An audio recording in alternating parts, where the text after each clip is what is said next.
বাদশাহের কাছে এসে বললেন, বাদশাহ আপনাকে 3 রাত ধরে নবীর সাহাবী স্বপ্ন দেখাচ্ছে, আমাকেও স্বপ্ন দেখাইলো, আপনি কোনো বিহিত করেন নাই, কোনো ব্যবস্থা নেন নাই, কারণ কি? বাদশাহ হতভম্ব হয়ে বললেন, প্রধান মুফতি কি কারণে? প্রধান মুফতি আমি তো 3 দিনের কথা ভুলে গিয়েছিলাম, কিন্তু আপনি জানেন কেমনে? বলতেছে, বাদশাহ কালকে রাত্রিবেলা আমাকে স্বপ্ন দেখায় নবীজির সাহাবী হযরতে হুযায়ফা রাদিয়াল্লাহু আনহু বলতেছিলেন, প্রধান মুফতি আমি বাদশাকে 3 দিন স্বপ্ন দেখাইছি, কিন্তু বাদশা কোনো ব্যবস্থা করে নাই। তুমি তো ইরাকের প্রধান মুফতি, তুমি দ্রুত গতিতে আমাদের কবর স্থানান্তর করা, নতুবা আমরা নবীর সাহাবী, আমাদের কষ্ট হয়। আমাদের এই মেঘনা নদী ভাঙতেছে, মেঘনা নদী ভেঙে নিয়ে যাচ্ছে। আপনি তো অনেক বড় বক্তা, বিরাট সুন্দর ওয়াজ আপনার, আপনি একটা চিঠি লিখে মেঘনা নদীরে পাঠাই দেন, কাজ হবে? কারণ কি? ভিতরে মাল, কথা ক্লিয়ার না দেখা যাচ্ছে, ক্লিয়ার, ভিতরে মাল, উপর দিয়ে ঠন ঠন ঠন ঠন ঠন ঠন ঠন ঠন, ভিতরে মাল।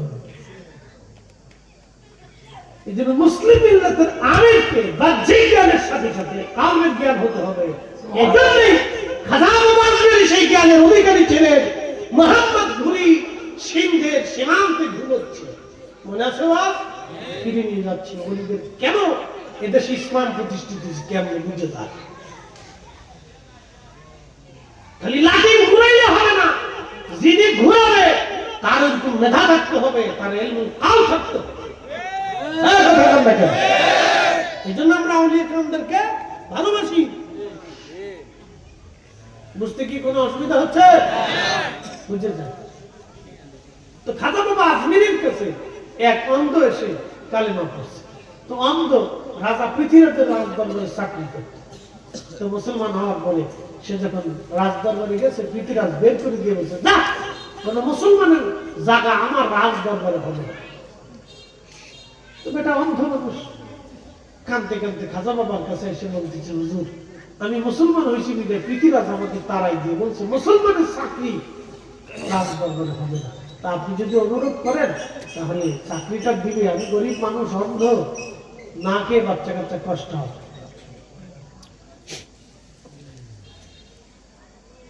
হুজুর মাইনুদ্দিন চিশতি আজমেরী রাহিমাহুল্লাহ চিঠি লিখলেন, ওহে পৃথিবীরাজ, আমি মুসলিম দরবেশ মাইনুদ্দিন বলতেছি, আমার অন্ধ মুরিদ কালেমা পড়েছে আমার কাছে, আপনি চাকরিচ্যুত করেছেন, তিনি গরিব মানুষ, দরিদ্র সহায়, আপনি দয়া করে তার চাকরি ফিরাইয়া দেন। কথা কইস না বাবা, কথা কইন না, বসে, এগুলি আমাদের জানা দরকার, বুঝার প্রয়োজন আছে। আর তুই যা আরেকদিন দেখেছিস বাবা, তুমি বলো নিজে তো যাইবে যে বাপ দেখতে নিয়ে যাবে, ওরা এই পর্যন্ত বই দিচ্ছে আমরা কপাল ভালো, কথা ঠিক কিনা? ওরা তো বসে দিচ্ছে আমরা কপাল ভালো, কারণ কি? ওরা তো বসে থাকার জাতি না, ওরা হলো তুফান উঠানো জাতি। এই বয়সে আমরা কত তুফান উঠাইছি, বাপরে বাপ, অহন না আমরা দরবেশ হয়েছি। দেখবেন মাদ্রাসার ছেলে পেলে না সারাদিন রাত 24 ঘন্টা টাইম পায়, এই ফজরের সময় রাত 3টের সময় উঠে, এরপর কোরআন হাতে নেয়, একবার ঘুমাইতে যাওয়ার 9টা পর্যন্ত পড়ে, এরপরে দুটো খাইয়ে এরপর বিছনায় চলে যায়, আমার ঘুম থেকে উঠে গোসল দেয়, গোসল থেকে করে এসে কোরআন হাতে নেয়, একবার জোহর নামাজ করে খাওয়া দাওয়া করে আবার কোরআন হাতে নিয়ে আসর পর্যন্ত পড়ে। এই আসরের পর থেকে মাগরিব পর্যন্ত হাতে 1 থেকে 1.5 ঘন্টা টাইম পায়। এই 1-1.5 ঘন্টার ভিতরে 24 ঘন্টার রসুল উঠা, এদিক দিয়ে তুফান উঠে ফেলে, তুফান উঠে ভেঙে চুলে ফেলাবে, ফাড়াফাড়ি করবে, মারামারি করবে, গাতাগাতি করবে, আর খালি হুজুরের কাছে হুজুর আমার লুঙ্গি ধরে টান দিচ্ছে, ও আমার পাঁচের ধরে টান দিচ্ছে, এটা আবার বুঝে দিচ্ছে। না না, বিচারের কোনো শেষ নাই, বাপকে তো হুজুরের মাথা শেষ হয়ে যায়, বিচার নিতে উনি বিচার। অনেকে বুঝে না, দেখছো মাদ্রাসাগুলো কত শয়তান, মাদ্রাসাগুলো কত শয়তান, বাবাজি ওই সময় শয়তানি না করলে ব্রেন নষ্ট হয়ে যাবে, ওরা শয়তানি করতে দেন, এই সময় ওর খেলাধুলা পায়।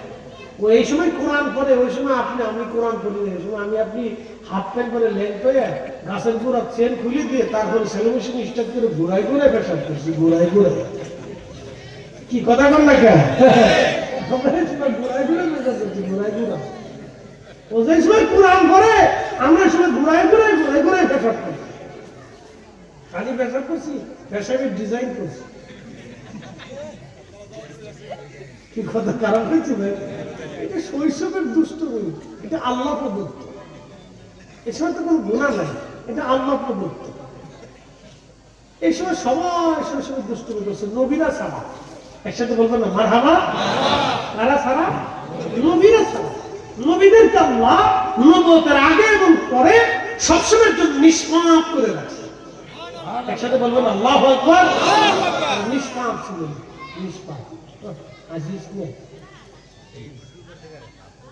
নিষ্পাপ ছিলেন। নবীরা ছাড়া সবাই দুষ্টুমি করছে, কম বেশি করছে। মনোযোগ দিয়ে চিঠিখানা পাওয়ার পরে রাজা পৃথিবীরাজ স্থান দিয়ে ছিঁড়ে ফেলছে। সিনা চিঠিখানা এলে, আচ্ছা বলেন তো, আমি একটা চিঠি আপনার কাছে অনুরোধ করে পাঠালাম, ভাই যান আপনি দয়া করে আমার মাদ্রাসার জন্য যতটুকু সাধ্য হলে একটু দয়া করে সাহায্য করেন, গরিব এতিম বাচ্চা কাচ্চা আছে। আমি চিঠিখানা পাই, বোঝা গেল আপনি আমাকে অপমান করছেন, মাদ্রাসাকে অপমান করছেন। হয়তো ঠিক কিনা? চিঠি পাওয়ার পর আপনি তো বলতে পারতেন ঠিক আছে আমি দেখবো, চেষ্টা করব।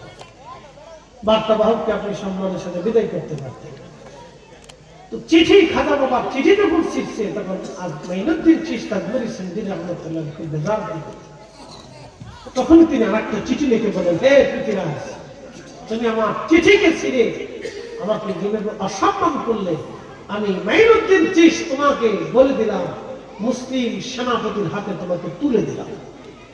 একসাথে বললেন আল্লাহু আকবার। ঠিক মোহাম্মদ ঘুরি তখন সিন্ধে ঘুমাচ্ছে, স্বপ্নের ভিতরে খাজা বাবা আজমিরি বললেন দ্রুত গতিতে দিল্লি আক্রমণ। যখন খাজা বাবা আজমিরি তাকে হুকুম প্রদান করছেন, মোহাম্মদ ঘুরি বলছেন এই সমস্ত সুযোগ আর ছাড়া যাবে না। মাত্র 1,20,000 সৈন্য নিয়ে রওনা দিয়েছে। দিল্লিতে সংবাদ এসে গেল মোহাম্মদ ঘুরি 1,20,000 সৈন্য নিয়ে আসতেছে।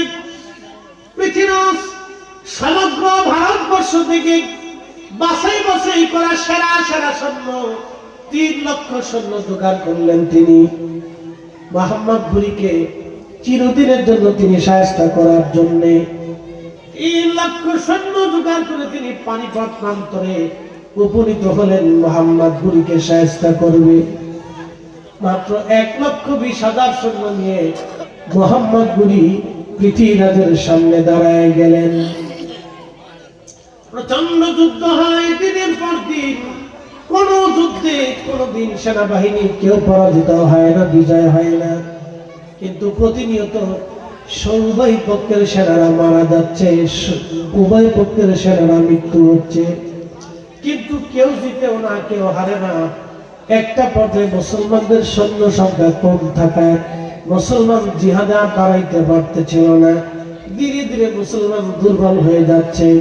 খাজা বাবা আজমিরির দরবারে মোহাম্মদ ঘুরি বার্তাবাহক পাঠিয়ে দিয়ে বললেন, তাড়াতাড়ি যাও, তাড়াতাড়ি যাও। খাজা বাবা আজমিরির কাছে যায় বলা, মুসলমান বিপদগ্রস্ত হয়ে গেছে। বার্তাবাহক ঘোড়া নিয়ে দ্রুত গতিতে দৌড়ে আজমিরে এসে খাজা বাবার কাছে যুদ্ধের কথা বর্ণনা করলেন। খাজা বাবা দেরি করেন নাই, হুজরা থেকে বের হয়ে দ্রুত গতিতে বাহিরে এসে এক মুষ্টি মাটি নিয়ে খাজা বাবা আজমিরি বিসমিল্লাহি আল্লাহু আকবার বলে পানিপথের দিকে তিনি ওই ধুলাবালিগুলি নিক্ষেপ করে দিলেন। ধুলাবালি নিক্ষেপ করার পরে ধুলা নিক্ষেপ করলেন তিনি। আজমির থেকে ধুলা চলে গেল পানির পথে। একসাথে বলা যাবে কি আল্লাহু আকবার।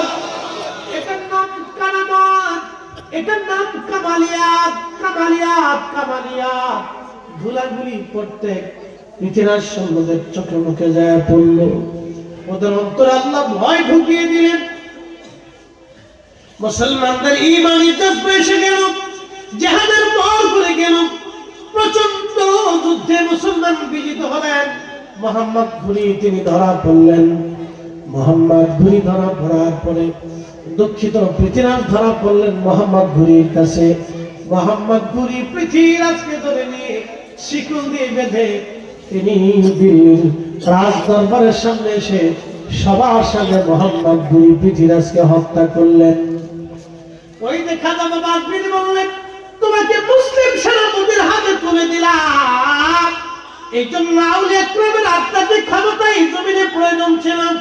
বাংলাদেশে কখনোই আপনার ওই যে গুরগোবিন্দের সাথে জিহাদে মুসলমান পারত না যদি শাহজালাল ইয়ামানি না আসতো। কি কথা বলেন ঠিক কিনা? এই জন্য আউলিয়া ইকরামদের অবদান অস্বীকার করার কোন সুযোগ আমাদের নাই, কোন রাস্তা আমাদের নাই। আল্লাহ আমাদেরকে বুঝার তৌফিক দান করুন। আওয়াজ তুলে ধরে বলেন আমিন। ইসলাম ও মুসলমান সত্য, এতে কোনো সন্দেহ, একসাথে বলেন কোনো সন্দেহ নেই। এই জন্য বিভিন্ন ধর্ম, নানান ধর্ম পৃথিবীতে আসছে, নানান মত নিয়ে। যেমন সনাতন ধর্মের একটা মতামত আছে, একজন আমার দিকে তাকায়। সনাতন ধর্মের একটা বিশ্বাস আছে যে মানুষ মারা যাওয়ার পরে ভগবান তাকে আবার পৃথিবীতে পাঠায়। আপনারা কি মনে করেন, মানুষ মারা যাওয়ার পরে কি আমাদের আর আসার সুযোগ আছে? কোনো কি রাস্তা আছে, পদ্ধতি নেই? খুব মনোযোগ দিন। তাদের বিশ্বাস হচ্ছে মানুষ পৃথিবীতে আবার আসবে। যদি পুণ্যের কাজ করে যান তাহলে মানুষকে পৃথিবীতে পাঠানো হবে এই জ্ঞানী করে, গুণী করে, জমিদার করে, বাদশা করে, এইভাবে পাঠানো হবে। আর যদি তারা পুণ্যের কাজ না করে যায় তাহলে পৃথিবীতে তাদেরকে শিয়াল, কুত্তা, এই বিলাই সিলাই বন্য প্রাণী করে, পাগল ছাগল করে পৃথিবীতে পাঠানো হবে। এটা হচ্ছে তাদের বক্তব্য। এই জন্য কবি জীবনানন্দ দাশ একটা কবিতা লিখছে, আবার আসিব ফিরে ধানসিঁড়িটির তীরে নবান্নে এ বাংলায়, হয়তো শালিকের বেশে না হয় শঙ্খচিলের বেশে। আবার আসিব ফিরে ধানসিঁড়িটির তীরে নবান্নে এ বাংলায়, হয়তো শালিকের বেশে। এটা হচ্ছে জীবনানন্দের দাস। তিনি তেনার ধর্মের বিশ্বাস কবিতার সঙ্গে ফুটিয়ে তুলছেন। আচ্ছা বলেন, আমাদের কি আর আসার কোন সুযোগ আছে? না না, হাত উঁচা করে বলেন, কোন সুযোগ আছে? বলে ইউআখির আল্লাহু নাফসান ইযা জাআ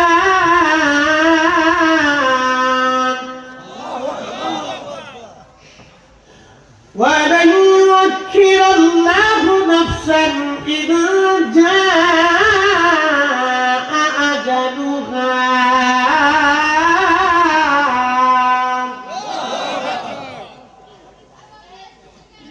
আল্লাহ ডাক দিলেন, হাবিব উম্মতকে জানায় দেন পৃথিবী তার ফিরে আসার কোনো সুযোগ নাই। হায়াত শেষ হয়ে গেলে থাকার আর সুযোগ নাই, আর কবরে চলে গেছে ফিরে আসার আর কোনো সুযোগ নাই।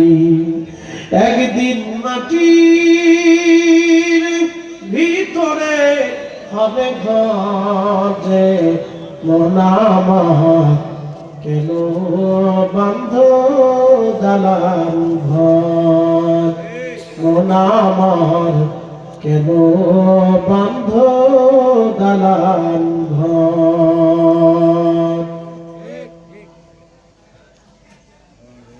আমরা কবরে চলে যাব, আল্লাহর দরবারে।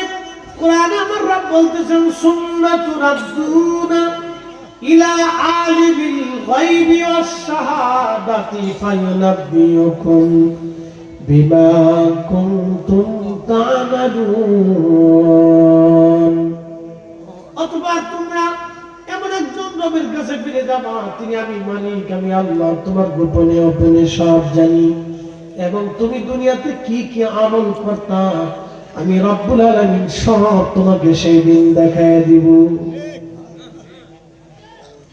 কোনো কিছুই গোপন থাকবে না সেই দিন, কোনো কিছুই গোপন থাকবে না। হোমনাবাসী কোনো কিছু আল্লাহ সেই দিন গোপন রাখবে না। আমার আপনার সব আল্লাহ সেই দিন দেখাই দিবে। বাজানো মানুষ সাধারণত মারা যাওয়ার পরে 24 ঘন্টা পরে পায়খানা রাস্তা দিয়ে পোকা আসে, ওই পোকা তামাম শরীর ছড়ায় যায়, গন্ধ ছড়াইতে থাকে, মানুষ কাছে যেতে পারে না। কালীপুরের মুসলমান মনোযোগ দিয়ে শুনে যাবেন, ওই গন্ধ ছড়ানোর পরে মানুষ বলে তাড়াতাড়ি কবরে দাও, কবরে দিয়ে দাও। আহা, জিন্দেগি বড় কঠিন, বড় কঠিন। আর যদি বান্দা নেককার হয় তখন আল্লাহ ডাক দিবে, ইয়া আইয়াতুহান নাফসুল মুতমাইন্না তুরজিই ইলা রাব্বিকি রাদিয়াতান মারদিয়া।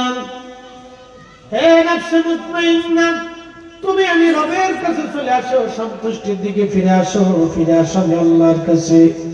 আমি রব তোমার উপর সন্তুষ্ট।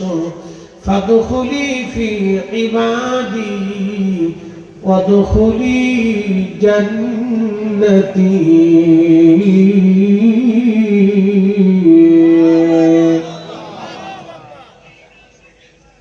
তুমি আমি আল্লাহর সন্তুষ্টির দিকে ফিরে চলে আসো, আমি আল্লাহর দিকে তুমি ফিরে চলে আসো। একসাথে বলবেন আল্লাহু আকবার। আল্লাহ নবী বলেন তার কবরটাকে আল্লাহ রওজা বানায় দেয়। কবর কি হয়ে যায়? রওজাতুম মিন রিয়াজিল জান্নাহ, জান্নাতের বাগান আল্লাহ বানায়। ঈমানদারদের কবর আল্লাহ কিসের বাগান বানায়? জান্নাতের বাগান আল্লাহ বানায়। ঈমানদারদের কবর আমার আল্লাহ জান্নাতের বাগান বানায় দেয়। বাগান বাগান বাগান বাগান। কিছু বলবেন আল্লাহু আকবার। আচ্ছা, কবরে মানুষ দেহ পচে যায়, 17 দিনে পেট ফেটে বিস্মার হয়ে যায়, 30 দিনে সমস্ত শরীর মাটির সাথে মিশে যায়। আমার দিকে তাকিয়ে, আপনার শরীরের যত গোস্ত আছে, যেখানে যেখানে গোস্ত আছে, এই গোস্তগুলি পচে গলে মাটির সাথে মিশে যাবে 30 দিনে। আর মাত্র বাকি থাকবে হাড়। 1 বছরের ভিতরে আপনার সমস্ত ছোট ছোট হাড়গুলি মাটির সাথে পচে যায়।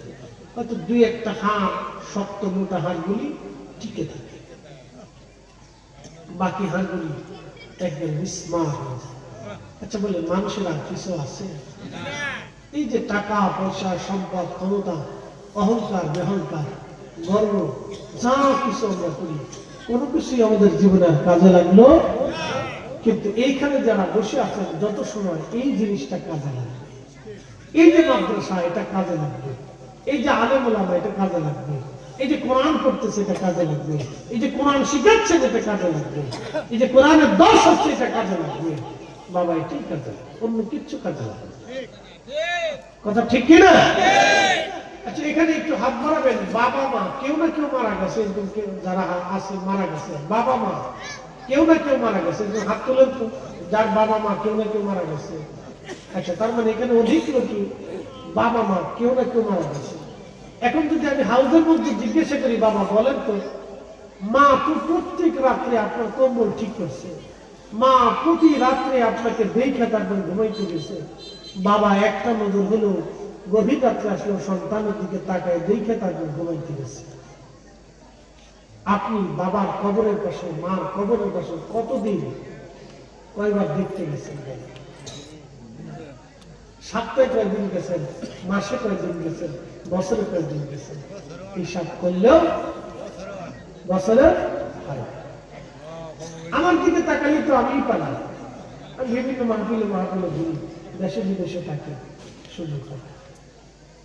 তা কি হলো আমাদের জিন্দেগি? তো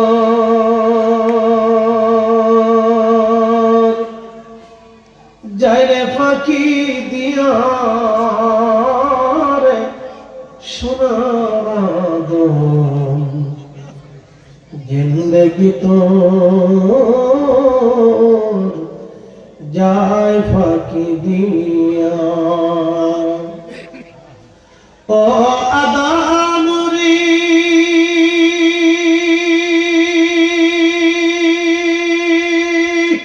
কামিনীর কোলেতে কাল ভ্রমেতে রইলি তুই,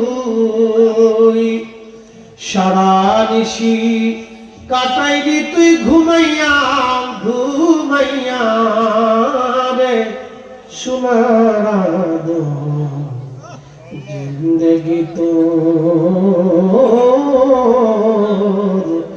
যায় ফাঁকি দিয়া।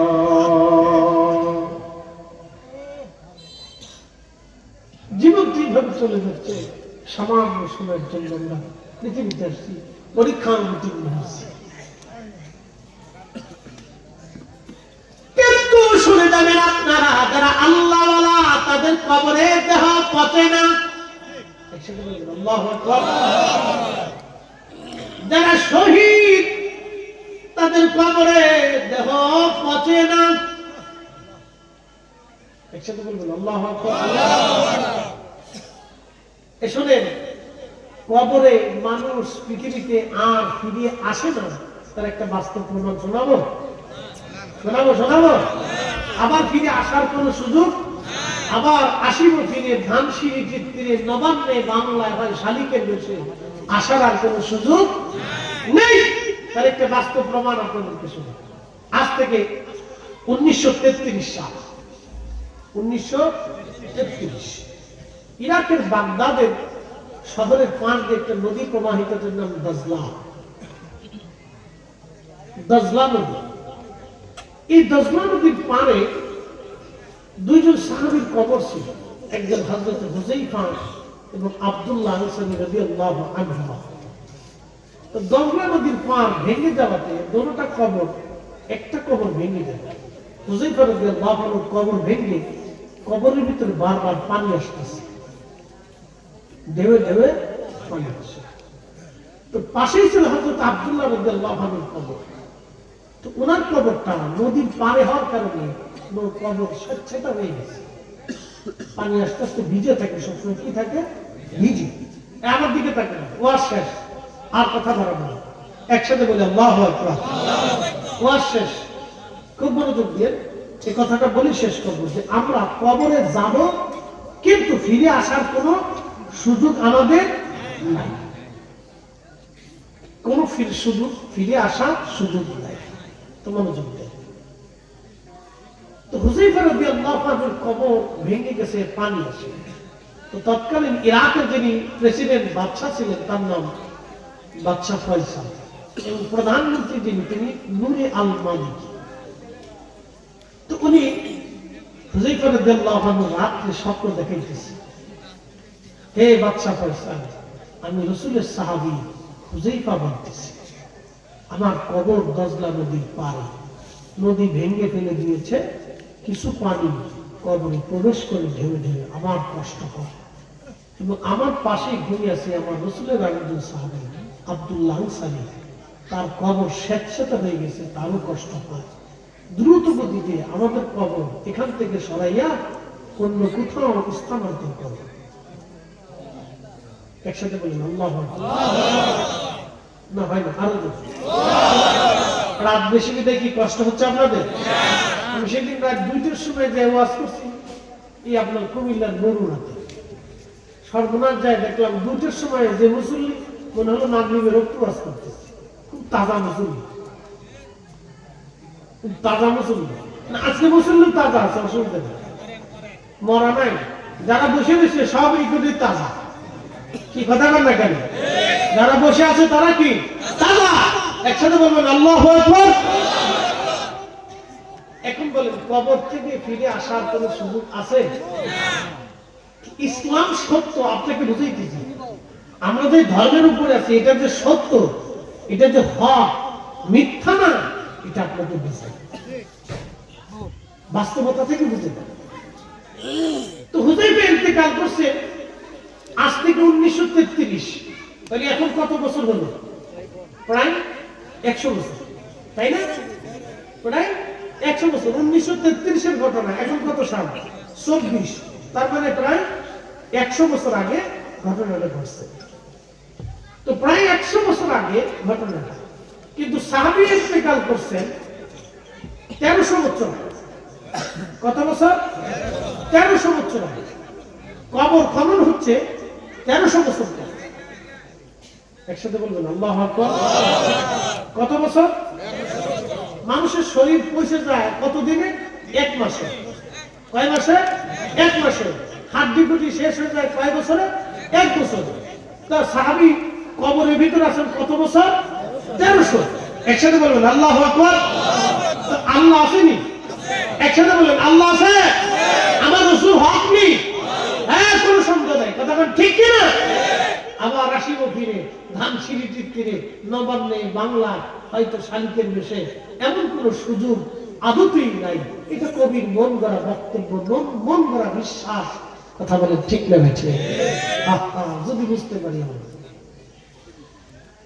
তো প্রথম দিন স্বপ্ন দেখে, দ্বিতীয় দিন আবার স্বপ্ন দেখে। বাদশা দ্বিতীয় দিনও ভুলে গেলেন, তৃতীয় দিনও স্বপ্ন দেখলেন। বাদশা তৃতীয় দিনই ভুলে গেলেন। চতুর্থ দিন ইরাকের গ্রান্ট মূর্তি যিনি, প্রধান মূর্তি বা ইমাম যিনি, তাকে স্বপ্ন দেখলেন। তিনি স্বপ্ন দেখার পরে তাহাজ্জুদ নামাজ পড়ে ফজর পড়ে প্রধানমন্ত্রী নুরি আল মালিকের কার্যালয়ে গেলেন, বাড়িতে গেলেন।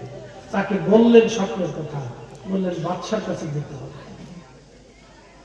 দুইজনে মিলে বাদশার কাছে এসে বললেন, বাদশাহ আপনাকে 3 রাত ধরে নবীর সাহাবী স্বপ্ন দেখাচ্ছে, আমাকেও স্বপ্ন দেখাইলো। আপনি কোনো বিহিত করেন নাই, কোনো ব্যবস্থা নেন নাই, কারণ কি? বাদশা হতভম্ব হয়ে বললেন, প্রধানমন্ত্রী কি কারণে? প্রধানমন্ত্রী আমি তো 3 দিনের কথা ভুলে গিয়েছিলাম, কিন্তু আপনি জানেন কেমনে? বলতেছে, বাদশা কালকে রাত্রিবেলা আমাকে স্বপ্ন দেখায় নবীজি সাহাবী হযরতে হুযায়ফা রাদিয়াল্লাহু আনহু বলতেছিলেন, প্রধানমন্ত্রী আমি বাদশাকে 3 দিন স্বপ্ন দেখাইছি, কিন্তু বাদশা কোনো ব্যবস্থা করে নাই। তুমি তো ইরাকের প্রধানমন্ত্রী, তুমি দ্রুত গতিতে আমাদের কবর স্থানান্তর করা, নতুবা আমরা নবীর সাহাবী, আমাদের কষ্ট হয়। একসাথে বলবেন কি আল্লাহু আকবার? তাহলে হাত উঁচা করে বলেন আল্লাহ আছে। এলা করে বলেন আল্লাহ আছে। ওয়াই আল্লাহ, ওয়াই আল্লাহ। আশহাদু আল্লাহ ইলাহা ইল্লাল্লাহু ওয়াহদাহু লা শারীকা লাহু। কোনো সন্দেহ নাই, কথা বল ঠিক না বেঠে? তুমি রহমান, তুমি মেহেরবান, তুমি রহমান, তুমি মেহেরবান। অন্ধ গাহে না শুধু তোমারি গুণগান, অন্ধ গাহে না শুধু তোমারি গুণগান, বুঝেও বুঝে না তবু শান। তুমি রহমান, তুমি মেহেরবান। কখনো তোমাকে যদি ভুলি, হেদায়েতের আলো জেলে নিয় কাছে তুলি। ঠাই দিও প্রিয়তম, ঠাই দিও প্রিয়তম, অগমহিয়ান। তুমি রহমান, তুমি মেহেরবান।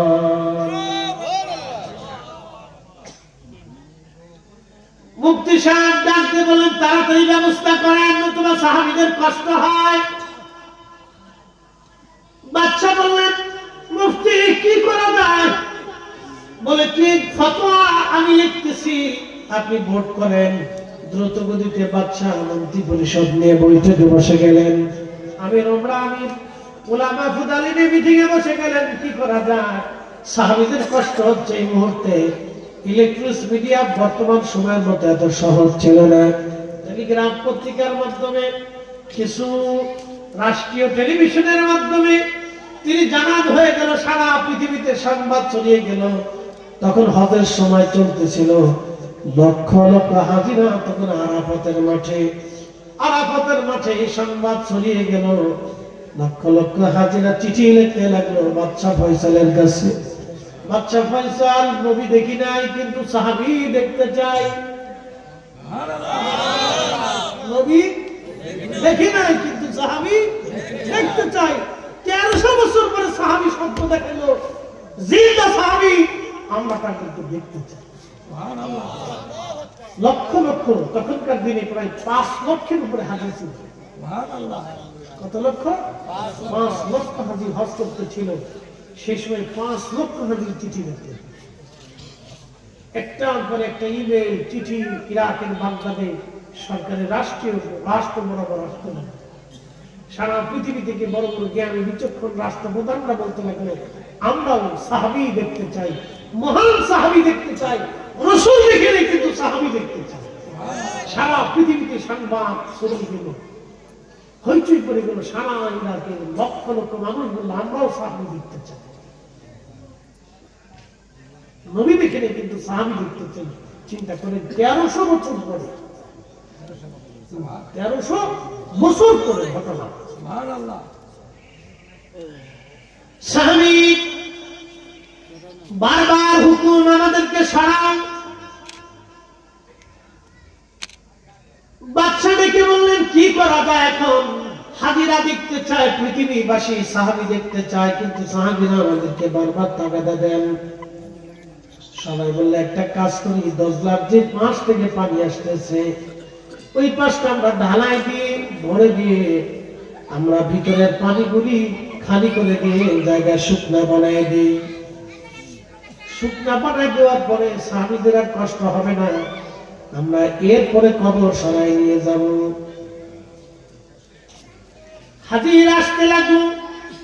ইরাকের বাগদাদে একটা এলাকা আছে সালমান পার্ক নামক একটা এলাকা আছে। এখানে হযরতে সালমান ফারসি রাদিয়াল্লাহু আনহু মাজার আছে ইরাকে। তিনি রাসূলের 250 বছর একজন সাহাবী ওই পার্কে ঘুমিয়ে আছেন। মনোযোগ দিয়ে কথাগুলি শুনে যাবেন। পাশে কবর খনন করা হলো, 2টা কবর। সময় নির্দিষ্ট হলো, হাজির আসতে লাগলো। লক্ষ লক্ষ ইরাকবাসী, পৃথিবীর বিভিন্ন জায়গা থেকে লক্ষ লক্ষ মানুষ আসতে লাগলো সাহাবী দেখবে। দিন তারিখ নির্দিষ্ট হলো। বাদশা আমিরুল উলামা ফাদালা আলেম উলামা নিয়ে তারা ধীরে ধীরে 2 সাহাবীর, মহান সাহাবীর কবরের পাশে চলে গেলেন। কবরের উপর থেকে মাটি সম্মানের সাথে মাটি সরাইতে দেখা গেল কবরের ভিতরে 1300 বছর আগে মহান সাহাবী হুযায়ফা রাদিয়াল্লাহু আনহুকে যেইভাবে দাফন করা হয়েছিল ওইভাবেই কবরের মধ্যে পড়ে আছেন। কাফনের কাপড়টা পর্যন্ত নষ্ট হয় নাই, তার শরীরের ত্বক নষ্ট হয় নাই, তখনও রক্ত চলাচল চলতেছিল, তখনও চোখ চলতেছিল, তখন একটা পশম দাড়ি খসে পড়ে যায় নাই, একটা আওয়াজ বন্ধ থাকবে না। একসাথে বলেন আল্লাহু আকবার। হাত উঁচা করে বলেন আল্লাহু আকবার। বলেন আল্লাহ আছে, বলেন আল্লাহ আছে। কবর থেকে ফিরে আসার আর কোনো সুযোগ আছে? আল্লাহর কাছে চলে যেতেই হবে। কথা বলেন ঠিক না ঠিক? আল্লাহ যেমন সত্য, আমার নবী তেমন সত্য। কথা কন না? কত বছর পর? 1300 বছর পরে। তখন ওই কবরে ওই অবস্থায় রয়ে গেল। হযরত হুযায়ফা রাদিয়াল্লাহু আনহু নিচ থেকে মাটি সহ ক্রেন দিয়ে উঠিয়ে নিয়ে আসা হলো। যখন উঠিয়ে আনা হলো, খাটিয়ার উপরে শোয়ানো হলো। পার্শ্ববর্তী সাহাবী আব্দুল্লাহ আনসারীর কবর থেকে মাটি সরানো হলো। আল্লাহু আকবার। ঠিক হুযায়ফাকে যেমন 1300 বছর আগে দাফন করা হয়েছিল, ওনার কবরটা ওই রকমই, কাফনের কাপড় নষ্ট হয় নাই, ওনার শরীরে একটু পর্যন্ত নষ্ট হয় নাই, চুল দাড়ি পর্যন্ত নষ্ট হয় নাই, চেহারার লাবণ্যতা তখনও আছে। এমনি তো শুকাই যাওয়ার কথা, কি হওয়ার কথা? শুকাই যাওয়ার কথা, লাবণ্যতা তখনও আছে।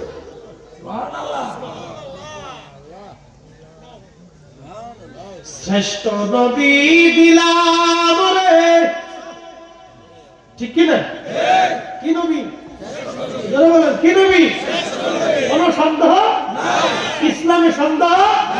বিশ্বাসে সন্দেহ? আবার আসিব তীরে ধানসিঁড়িটির তীরে নবান্নে বাংলা হয়তো শালিকের বিষয়ে এইগুলি সব মানুষের বানানো বিশ্বাস। কথা ঠিক কিনা? মানুষের বানানো 33 কোটি দেবতা, অমুক দেবতা, বিদ্যার দেবতা, খাবারের দেবতা, পানির দেবতা, সব বানানো বিশ্বাস। মালিক লা শারীকা লাহু, কোন শরীক নাই। আল্লাহুস সামাদ, কোন মুখাপেক্ষিতা নাই। আল্লাহু লা ইলাহা ইল্লা হুয়াল হাইয়ুল কাইয়্যুম, চিরঞ্জীব চিরস্থায়ী। লা তাখুযুহু সিনাতুন ওয়ালা নাওম, কোন দুর্বলতাও নাই, কোন তন্দ্রাও নাই। কথা বলো ঠিক না?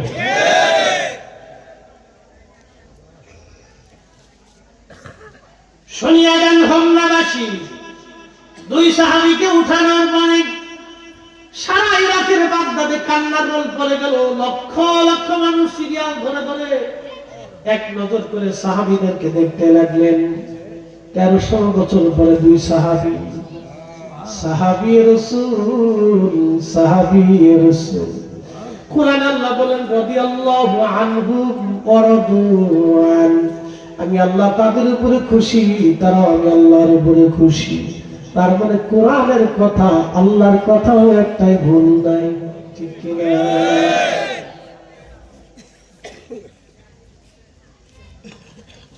মহান দুইজন সাহাবী উঠানোর পরে হাজার হাজার লক্ষ লক্ষ জ্ঞানী গুণী সায়েন্টিস্ট বিজ্ঞানী, জার্মান থেকে একজন চক্ষু বিজ্ঞানী তিনি গেলেন। চিন্তা করলেন বডি ভালো, দেহ ভালো, তখনও ত্বক চলমান, তখনও ব্লাড সার্কুলেশন চলে, তখনও হার্টবিট চলতে লাগলো, তখনও চোখ জিন্দা, তখনও ঠোঁট একেবারে তাজা, চেহারা তাজা, চুলগুলি তাজা তাজা। জার্মান বিজ্ঞানী চিন্তায় পড়ে গেলেন যে মানুষের সব যদি ঠিক থাকে, চোখ তো বাঁচার কথা না। আমি যেহেতু চক্ষু বিজ্ঞানী, চোখটা আমি পরীক্ষা করে দেখি। জার্মান বিজ্ঞানী বলেন আমি চোখের মধ্যে তাকায় দেখলাম, চোখের ভিতর থেকে একটা নূর এসে আমার চোখের মধ্যে ধাক্কা দিল। ওই নূরের আলোতে আমার চোখ বন্ধ হয়ে গেল। আমি চোখে কয়েক মিনিট পর্যন্ত চোখে দেখতেছিলাম না। আল্লাহ নবী বলেন ইত্তাকু ফারাসাতুল মুমিন, তোমরা ওলিদের চাহনিকে ভয় করো। ফাইন্নাহু ইয়ানজুরু বিনুরিল্লাহ, কারণ ওলিরা আল্লাহর নূর দিয়ে তাকায়। সুবহানাল্লাহ। একসাথে জোরে জোরে জোরে জোরে। তাহলে রাসূলের কথাও সত্য, কথা বলবেন কেন? ঠিক কি না? আল্লাহর নাম সত্য, জোরে বলেন আল্লাহর কথা, আল্লাহর কথা, নবীর কথা সত্য। এজন্য আমাদেরকে ঈমান দৃঢ় করতে হবে।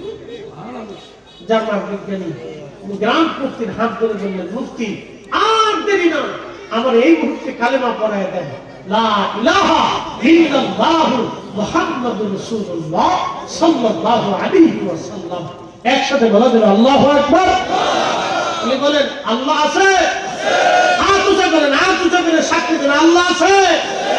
আমাদের মালিক কয়জন? রব কয়জন? খালিক কয়জন? দাতা কয়জন?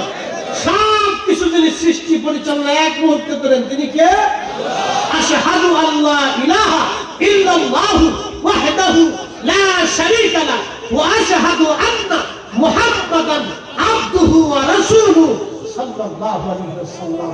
আল্লাহ কবুল করুন বলে না আমিন। আমরা ফিরে যাব কার কাছে? আমাদের জীবনের জবাবদিহি তার জন্য।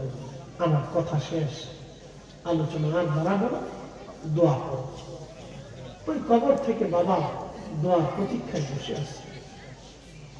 ওই কবর থেকে বাবা মা দোয়া প্রতীক্ষায় কবরের উপরে আজকে বসে আছে। এই কালীপুর এলাকা, এটা বলে ঈদগাহ মাঠ, পাশে গোরস্থান পর্যন্ত, পাশে গোরস্থান। যে বাচ্চাগুলি দেখেন আজকে ঈদের মতো আনন্দ করতেছে, ওরা যেমন খুশি হয়েছে, ওই গোরস্থানবাসীরা তার চেয়ে বেশি খুশি হয়ে গেছে।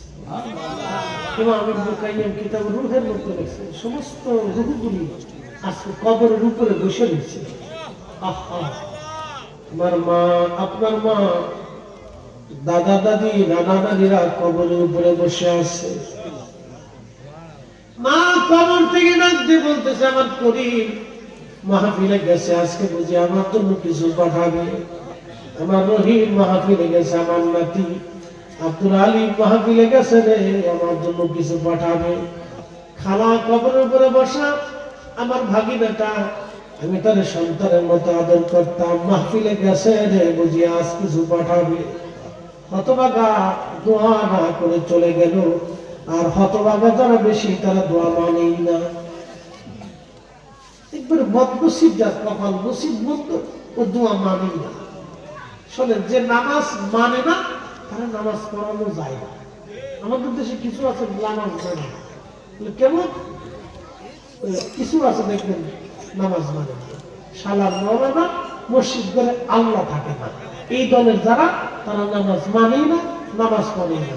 তারা আমরা ঘুমাই ঘুমাই নামাজ পড়ি, হাইটে হাইটে নামাজ পড়ি, আমরা সবসময় নামাজ পড়ি, আমরা এই গাঁজা খেয়ে নামাজ পড়ি। কতগুলো সূরা চিন্তা করতে হয়েছে। শালার মৌলানা মসজিদ করে আল্লাহ থাকে না, শালার মৌলানা মসজিদ করে আল্লাহ থাকে না। এই পার্টি ওরা নামাজ মানেই না। ওরা বাপ ডাকলে, সোনা ডাকলে, দুলাভাই ডাকলে ও নামাজ পড়বে না। আর যে নামাজ সাধারণত পড়ে না, আইসিমের কারণে ছেড়ে দেয়, তাহলে দোয়াই পড়ে একবার না একবার নামাজ মসজিদে নিয়ে যাবে। কথা ঠিক কিনা? যে দোয়া করে না আইসিমের কারণে না, অথবা গাফলতির কারণে করে না। আর যে দোয়া মানে না, ওরে বাপ ডাকলে দোয়া করবে না। কথা কোন দেখা? যে দোয়া মানে না ওগুলো নাফরমান। ও কি একসাথে বলেন, ও কি? ও নাফরমান, ও দোয়া মানেই না, ও নাফরমান। এরকম সন্তান দুনিয়াতে রাখার চাইতে কুত্তা মুত্তা পাইয়ে তো বাবা। কারণ কি? ও কুত্তা পাইয়ে দিয়ে গেল, খেয়ে দিয়ে কবর বসে বসে থাকতে, আমার মালিক এখানে বলে দিচ্ছে। কুকুর কি বেইমানি করে বাবা? না না, কোন কুত্তা বেইমানি করে? ওকে খাওয়াবেন, ভালো মন্দ যাই দেন, আপনার ঘরের দরজার সামনে বসে থাকবে। এই শীতের ভিতরে ওর কোনো ডিমান্ড নেই। ও কয় না যে আমার কম্বল দাও, আমার গরম খাবার দাও, আমার বিরিয়ানি পোলাও দাও, আমার মাসিক বেতন দাও, আমার খাট পালন দাও। কুত্তার কোনো ডিমান্ড নেই। আহা, কুকুরের কোনো ডিমান্ড নেই। আসলে আমরা নবীজিকে ধরে একটু সালাম জানাই, ইয়া নবী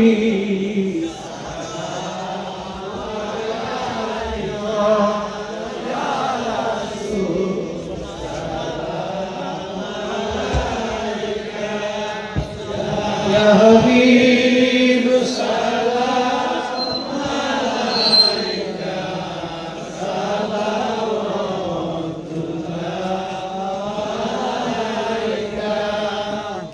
या रसूल अल्लाह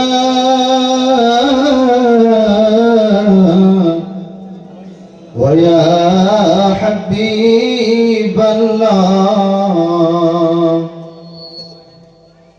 के जाओ रे मदीनार पथे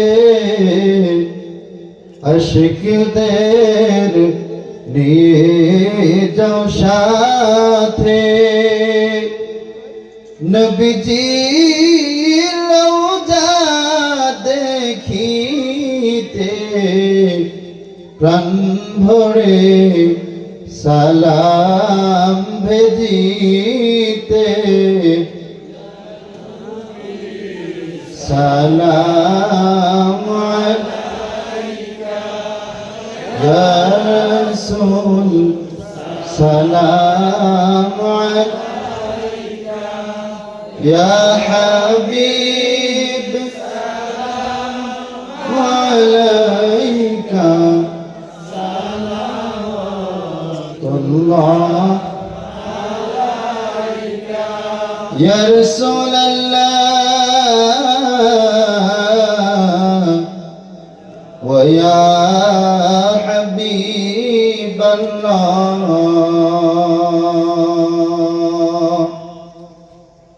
হাসরে নবী দু জাহান কান্দিয়া হইবে পেরেশান বলবেন হে